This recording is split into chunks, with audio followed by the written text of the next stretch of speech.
America की एक short selling company Hindenburg द्वारा जब से अडानी साम्राज्य की सारी पोल पट्टी खोली गई है, तभी से मोदी जी अपने परम मित्र उद्योगपति गौतम अडानी को बचाने में लग गए हैं। सड़क से लेकर संसद तक मोदी सरकार ने कथित तौर पर अडानी का बचाव किया और जब इस पर सुप्रीम कोर्ट ने शेयर मार्केट को रेगुलेट करने वाली संस्था, सरकारी संस्था सेबी को इस मामले की जांच का काम सौंपा, तो वह भी अपनी लेट लतीफी का खूब परिचय दे रही है, जहां वह अडानी समूह के खिलाफ स्टॉक हेरफेर और लेखा धोखाधड़ी के आरोपों की जांच पूरी करने के लिए सुप्रीम कोर्ट के आगे और समय देने की मोहलत मांग रही है। तो आखिर 2 महीनों में रिपोर्ट पेश करने वाली सेबी को 6 महीनों से भी ज्यादा का समय क्यों लग रहा है? अभी भी वह अधिक समय की भीख सुप्रीम कोर्ट में क्यों मांग रहे हैं? क्या है सारा खेल?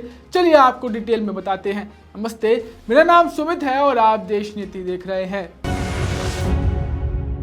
देश नीति, केवल सच्ची और पक्की खबरें। देश के सबसे बड़े व्यापारी और बिजनेसमैन गौतम अडानी और मोदी सरकार की दोस्ती के चर्चे आज पूरे विश्व में हैं। कैसे देश की मोदी सरकार अडानी हिंडरबर्ग मामले पर आज तक चुप्पी साधे बैठी है, कैसे 24 जनवरी को अमेरिकी शॉर्ट सेलर फर्म हिंडरबर्ग की रिपोर्ट पब्लिश होने के बाद से अभी तक करोड़ों अरबों के घोटाले के आरोप झेलने वाले अडानी ग्रुप पर जांच पूरी नहीं हुई है, कैसे देश की सरकारी संस्थाएं अडानी ग्रुप को बचाने का हर संभव प्रयास कर रही है।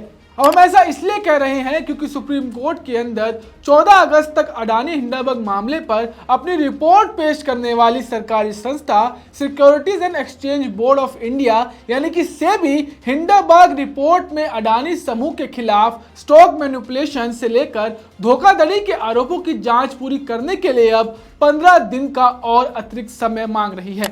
जी हां, आपको बता दें कि इंडियन एक्सप्रेस के अनुसार अब सेबी ने सुप्रीम कोर्ट में एक अर्जी दाखिल कर कहा है कि इसे अपनी जांच पूरी करने के लिए 15 दिन का और समय चाहिए। अपनी इस अर्जी में उन्होंने यह भी जोड़ा है कि उनकी जांच में काफी प्रगति हुई है।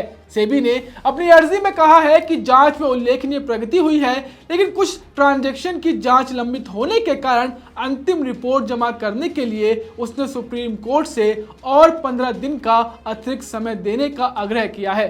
अब आप सभी को पता होगा कि सेबी के प्रमुख अधिकारी के गौतम अडानी के साथ पारिवारिक संबंध है। जी हां, आपको बता दें कि शिरिल श्रॉफ, जो कि corporate governance of insider training पर सेबी की समिति में कार्यरत हैं, उनकी बेटी की शादी गौतम अडानी के बेटे से ही हुई है। ऐसे में पहले से ही सेबी पर लगातार सवाल उठते रहे हैं कि आखिर पारिवारिक संबंधों के रहते कैसे सेबी कोई निष्पक्ष फैसला अडानी के खिलाफ ले सकता है, और बाकी हमारे देश की मोदी सरकार ने सरकारी संस्थाओं को कितना स्वतंत्र छोड़ा हुआ है, वो आप सभी निर्वाचन आयोग की मुख्य आयुक्त की नियुक्ति मामले से समझ सकते हैं। अब ऐसे में जब देश की सर्वोच्च अदालत ने जांच पूरी करने और रिपोर्ट जमा करने के लिए सेबी को 14 अगस्त तक की डेडलाइन दी थी, जहां ये सुनवाई या मामला 29 अगस्त को होना था, तो क्या ऐसे में उनका और समय मांगना महज एक इत्तेफाक हो सकता है? आपको बता दें कि इस मामले पर तृणमूल कांग्रेस की राज्यसभा सांसद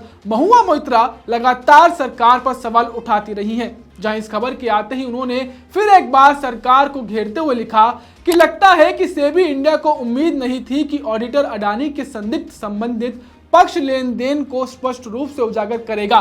क्या सेबी भूल गया है कि उसके पास ऑडिटर को भी बुलाने का अधिकार है? इनको ऑडिट निष्कर्षों के आधार पर 15 दिन और चाहिए ये कहने के लिए कि ये गलत काम नहीं ढूंढ सकता, लेकिन ये संदिग्ध है।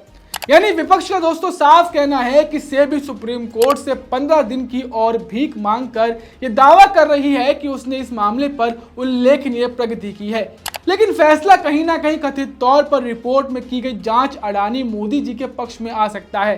खैर, सुप्रीम कोर्ट से और समय मांगने के बाद अडानी हिंडरबर्ग मामले पर क्या रिपोर्ट आती है, यह भी एक देखने वाली बात होगी। आप इस पर क्या सोचते हैं, हमें कमेंट कर जरूर बताएं। साथ ही इस केस से जुड़ी सारी अपडेट्स के लिए देश नीति को सब्सक्राइब करना ना भूलें। साथ ही अगर आप हमें फेसबुक पर देख रहे हैं तो हमारे नए पेज को जरूर फॉलो करें।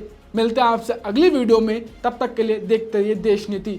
नमस्कार। आपका एक सब्सक्राइब हमारे लिए महत्वपूर्ण है। देश नीति को अभी सब्सक्राइब करें और बेल आइकन को दबाना ना भूलें।